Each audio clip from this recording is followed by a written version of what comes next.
Dr. Peeyush Varshney is again our former fellow from SCPGI.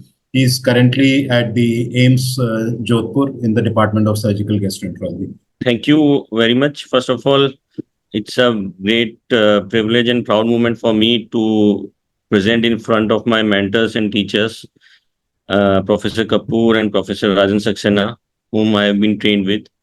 Next, coming on to this topic, it seems to be easy on a first look, but when I looked into the literature, although there is not so much recent literature, but yes, there are lot many new things which I learned while preparing this presentation.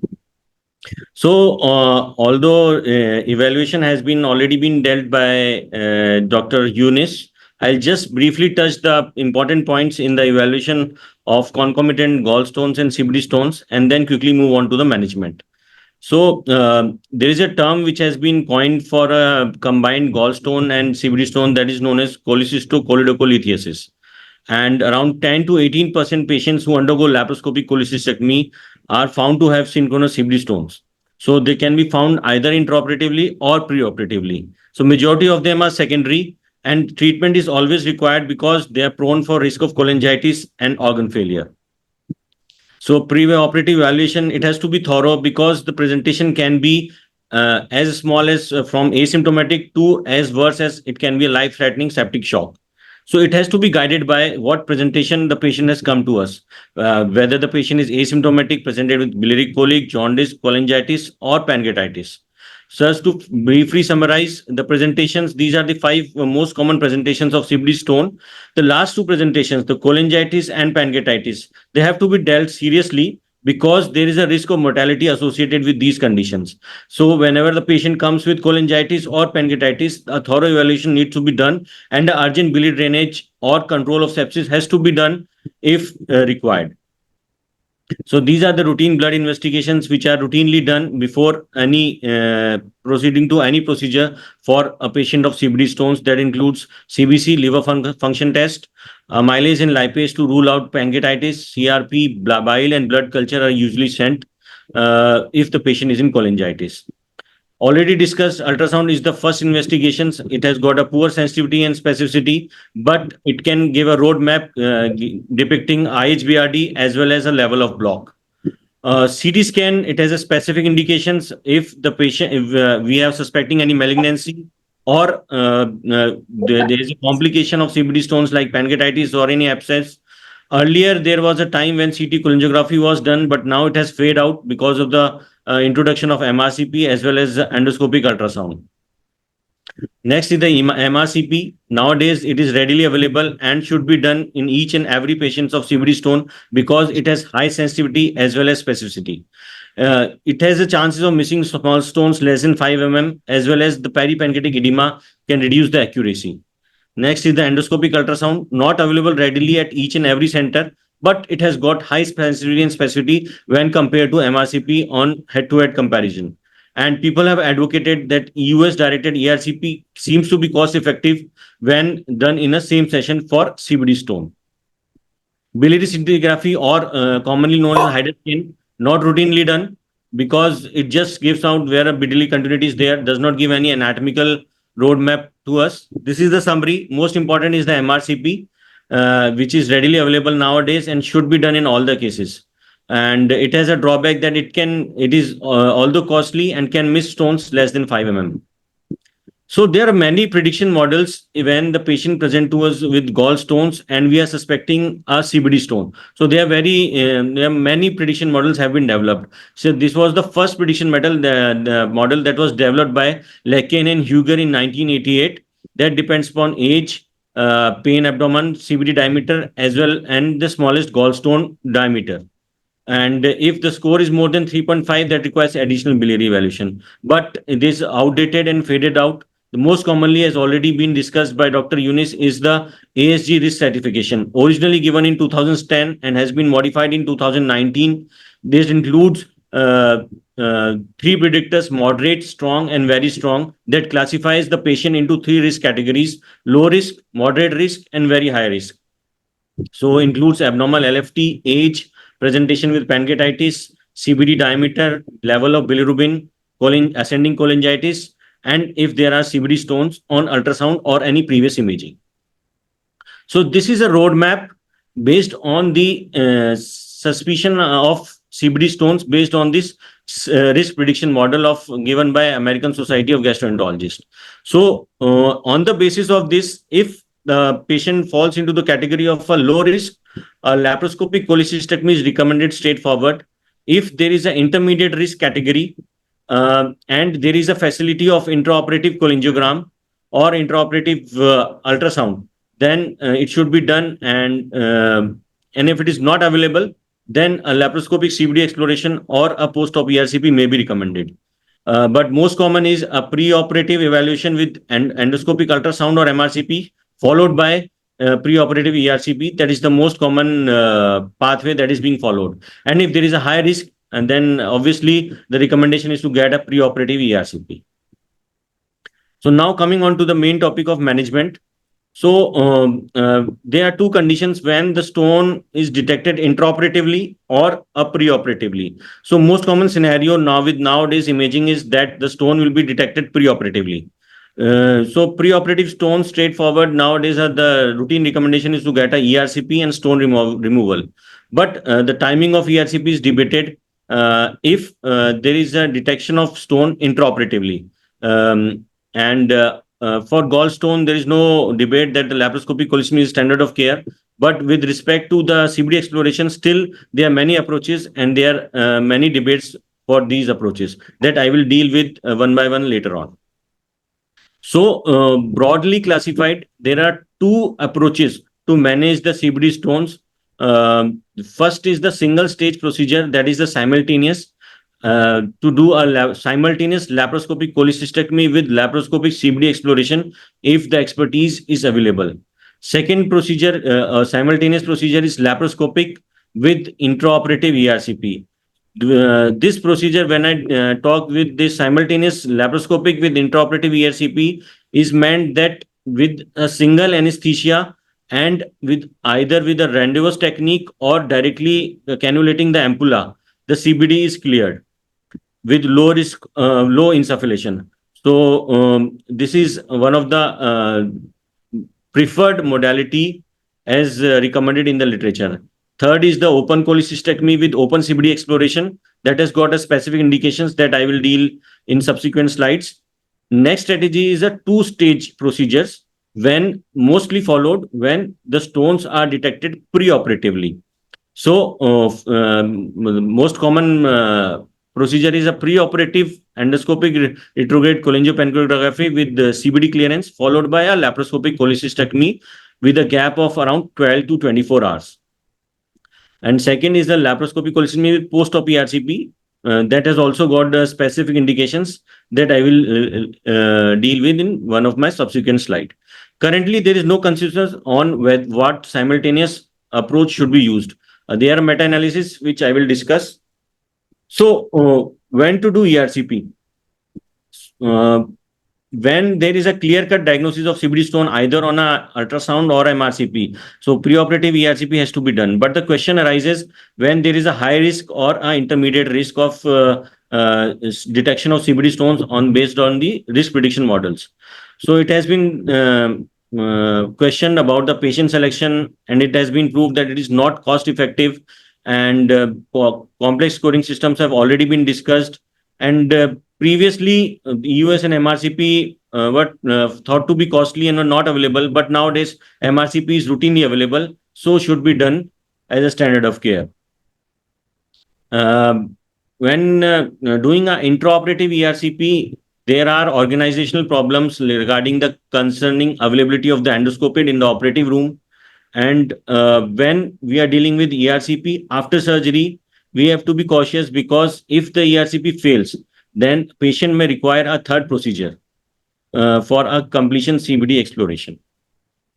So coming on to the single stage approach, laparoscopic cholecystectomy with lap CBD exploration, it avoids the risk of sphincterotomy, and what approach has to be used, it depends upon various factors as well as the surgeon's experience. Its acceptance is far off due to steep learning curve as always, and also due to the costly instruments such as a choledocoscope, which is required for CBD clearance. This is one of the slides showing what approach has to be used for CBD exploration, whether a transcystic or a choledochotomy. To remind you that choledocoscope, smallest choledocoscope available is around 6 mm. So a cystic duct has to be around more than 4 to 5 mm for the choledocoscope to pass. Otherwise, CBD route is preferred. And if the cystic duct is located laterally or medially, posteriorly, or inferiorly, then obviously CBD route is mostly preferred. So coming on to what to do in laparoscopic CBD exploration. So there are meta-analysis which shows that primary closure is now associated with fewer complications, shorter operative time, hospital stay, and decreased cost. And it has found to be having similar mortality and similar morbidity in both the procedures. So primary choledochotomy with suture closure is nowadays preferred. T-tube has got a longer operative time and length of stay and also requires longer follow-up. It is usually preserved for some difficult cases in which there is a doubt of CBD narrowing or the difficult closure of CBD. Second is the intraoperative ERCP with laparoscopic cholecystectomy. As already told that the surgeon inserts a guide wire into the cystic duct and the endoscopist facilitates this guide wire and passed on choledocoscope or endoscope and clears the CBD and then puts in a stent into the CBD, and then a laparoscopic cholecystectomy is completed. It does not prolong the hospitalization. It has got acceptable learning curve, although it has got organizational troubles to coordinate between the endoscopist, surgeons, and OR personnel. This randomized procedure has to be shown to have overall clearance rate of around 92% and morbidity of around 3.3%. And it has shown to have operative time longer than around 14 minutes. Next is the open cholecystectomy with CBD exploration. As already told, it is limited to selected cases when there is unexpected intraoperative diagnosis of CBD stones and cholangitis with bile duct dilatation, failed ERCP with all these approaches, pre-existing open surgery or adhesions, or lack of expertise in minimally invasive surgery. Next is the two-stage. This is the most common strategy when there is a documented CBD stones, but prophylactic or based on risk stratification generally usually avoided because of inherent complications. And due to two interventions, there is a risk of increased cost. Next is the post-op ERCP. Post-op ERCP is only done when there is a low risk of CBD stone and it is detected post-operatively. So when on intraoperative cholangiogram there is a small stone, then a post-operative ERCP may be planned, but additional endoloops or endoclips have to be applied on cystic duct stump, and a drain is placed usually if ERCP is planned in the post-operative period. So which approach? So there are a lot of meta-analyses which have been published. This is one of the recent meta-analysis in which I just come on to this. If you can see, the most common preferred approach is a simultaneous single stage approach with laparoscopic cholecystectomy with intraoperative ERCP. It has got a high technical success of around 96% with a morbidity of around 18%. While we look at the other procedures, second most common preferred is lap chole with lap CBD exploration if the surgical expertise is available, with a technical success of into the around 70%. So now most of the centers propose treating both gold stone and CBD stone during the same procedure. So meta-analyses have shown that single stage having superior outcome in terms of stone clearance, overall morbidity, pancreatitis, and conversion. And there is no difference in post-operative cholangitis, bleeding, or bile leak. In another meta-analysis, laparoscopic cholecystectomy with lap CBD exploration has found to be significantly lower rates of technical failure if compared over preoperative ERCP, and no difference in mortality or recurrent or retained CBD stones. Another meta-analysis also showed similar efficacies with respect to surgical success, post-operative complications, and conversion. And laparoscopic cholecystectomy with the intraoperative ERCP associated with decreased risk of retained stones, high technical success, and decreased rate of bile leak because of presence of stent inside the CBD. While the laparoscopic chole with CBD exploration has got decreased bleeding and pancreatitis. We can see with this that the hazard ratio or the odds ratio to the tune of 5.2 and 4.8 when there is intraoperative ERCP is done, but there is less bile leakage with intraoperative ERCP because of the presence of stent. So the various societies' recommendation is as recommended by these meta-analyses. First is to have an intraoperative ERCP over laparoscopic chole with lap CBD exploration, while other approaches have got weak recommendations. And so this is a algorithm that if there is a symptomatic patient with gallstone and CBD stone and intraoperative ERCP is feasible, then it should be preferred. If it is not feasible, then a laparoscopic CBD exploration should be done or a preoperative ERCP. To summarize, management depends upon the timing of CBD stone discovery, preoperative, intraoperative, and postoperative. All the five options are available when discovered preoperatively, but most common preferred and recommended in literature is laparoscopic cholecystectomy with intraoperative ERCP. Single stage lap CBD with lap chole has got similar morbidity and mortality and with similar hospital stay, so it is usually preferred by the surgeons. When CBD stones are discovered during laparoscopic cholecystectomy and are confirmed with intraoperative cholangiogram, options are laparoscopic chole with CBD exploration, intraoperative ERCP, or followed by open CBD exploration if expertise is not available, depending upon the surgical and endoscopy expertise. And if detected postoperatively, obviously ERCP is there, but it has to be kept in mind that it may be a third procedure may be required if ERCP is unable to clear the stones. So this is my last slide, that timing of how to manage the patients with CBD stones with regard to discovery of CBD stones. If diagnosed preoperatively, most common is to get a ERCP clearance followed by a lap chole with a gap of around 12 to 24 hours. That gives an idea whether the clearance is complete, whether there is no complications associated with the ERCP such as pancreatitis or bleeding, and if there is any abdominal distension due to insufflation, that also settles down over next 12 to 24 hours. So this is most common approach preferred.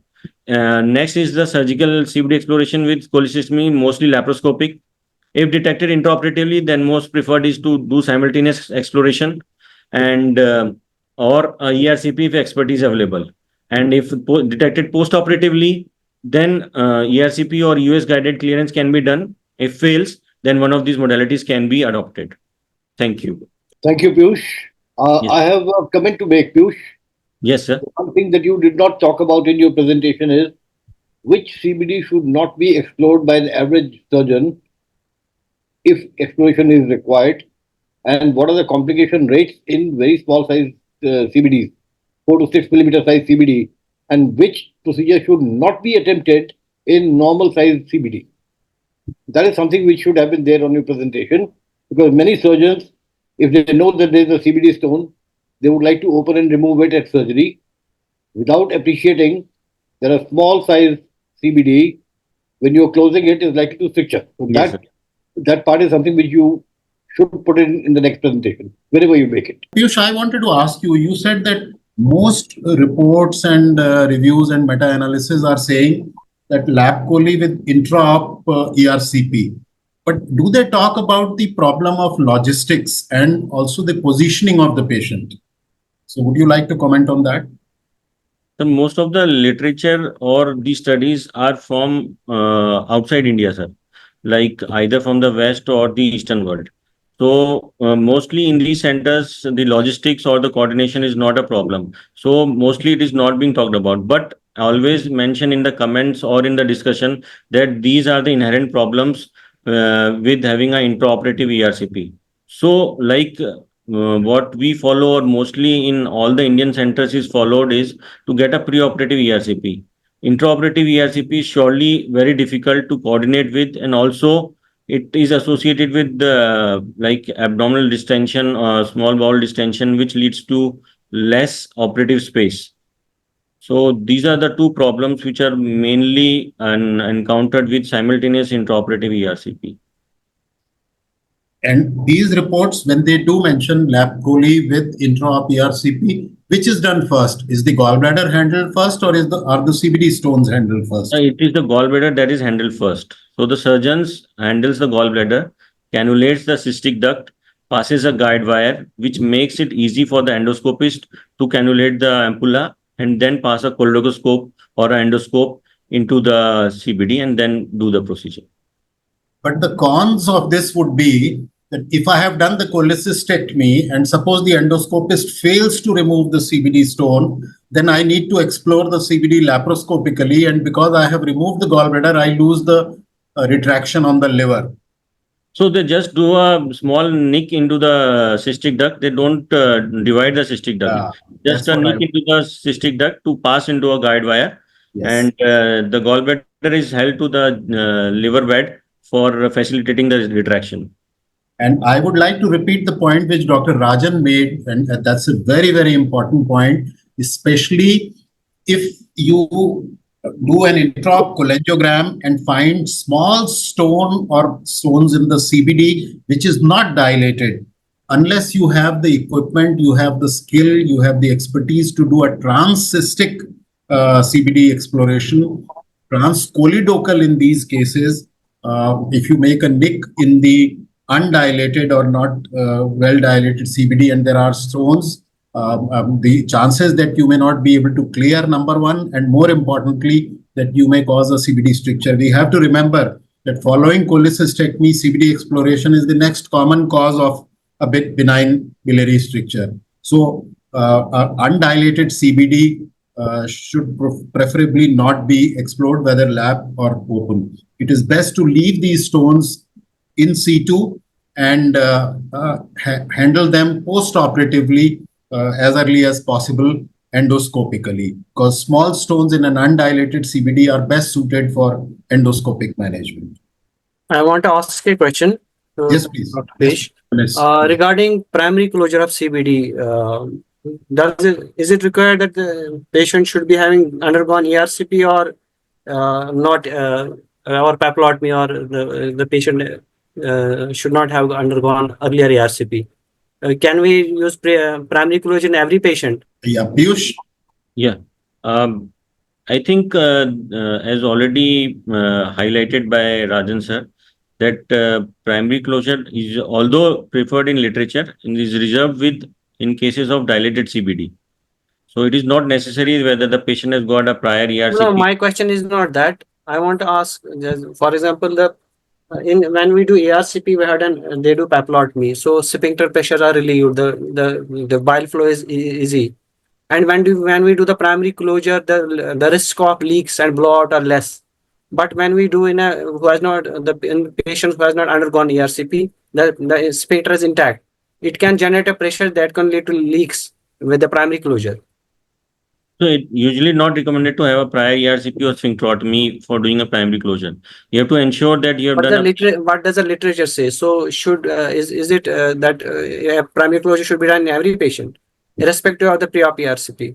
Yeah. So it can be because we have found that in those cases which there was no pre-op ERCP, the risks of CBD leaks or blowout are more.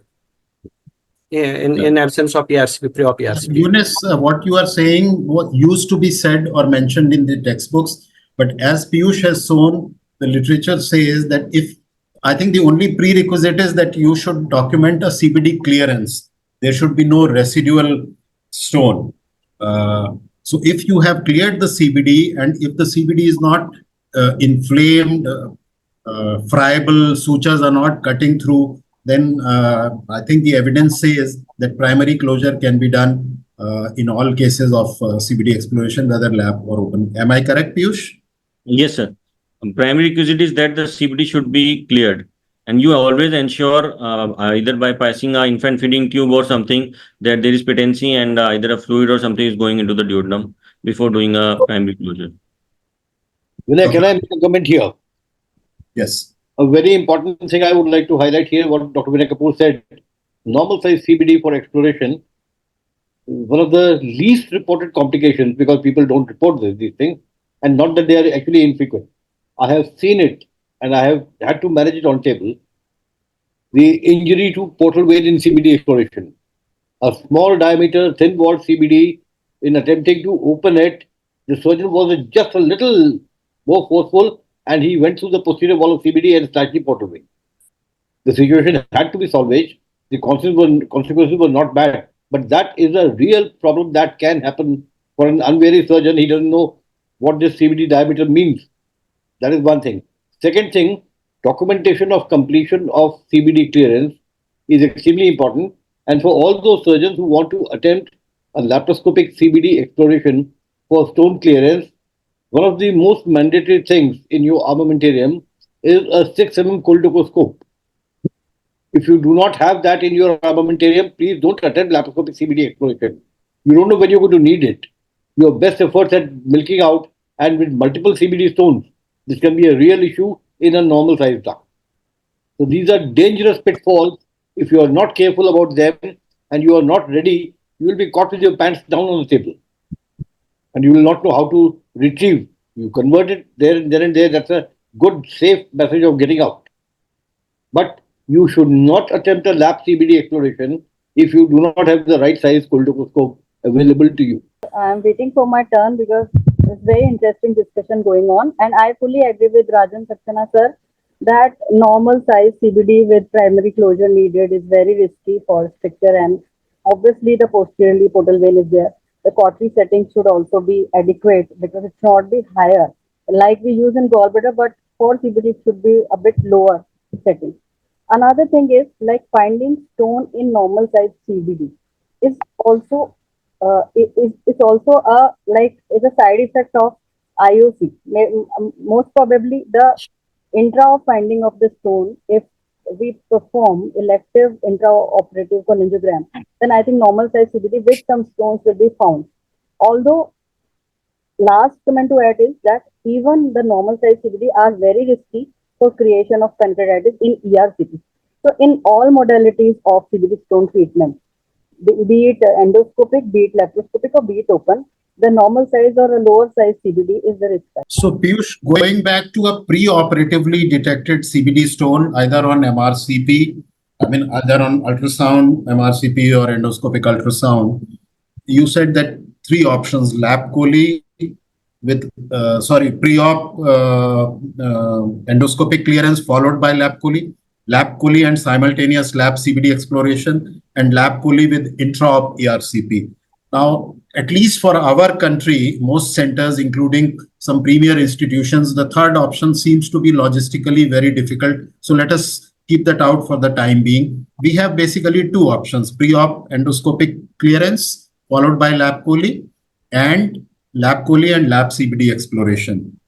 So one very crude parameter which I use is I look at the number of stones in the CBD. If they are countable stones, if on the cholangiogram, whether MRCP or whatever, I can count the stones, then I am more inclined to suggest that yes, you can do lap chole and lap CBD exploration with all the points which Dr. Rajan mentioned, that you should have the expertise, you should have the skill, you should have the equipment to demonstrate CBD clearance.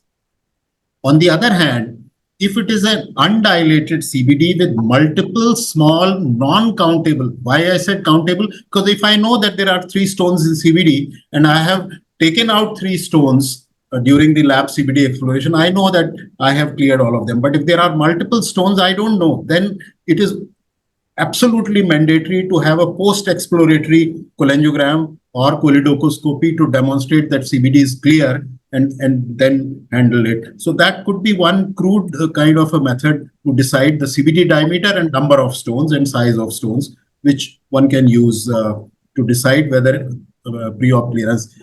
It would be worth, actually, one of the young faculty members like you or Eunice should do a questionnaire survey that irrespective of what the literature says, what are the practices in India? What do most surgeons do or most gastroenterologists do when they see a patient with a pre-operatively diagnosed gallstone and CBD stone? My hunch is that most of the surgeons today would go for a pre-op ERCP endoscopic clearance followed by lap chole, except a very few who are hardcore so-called minimally invasive surgeons who would say that we will do a lap chole and lap CBD explosion. It would be worth doing that and getting the opinion of people as to for what reason they choose one or the other.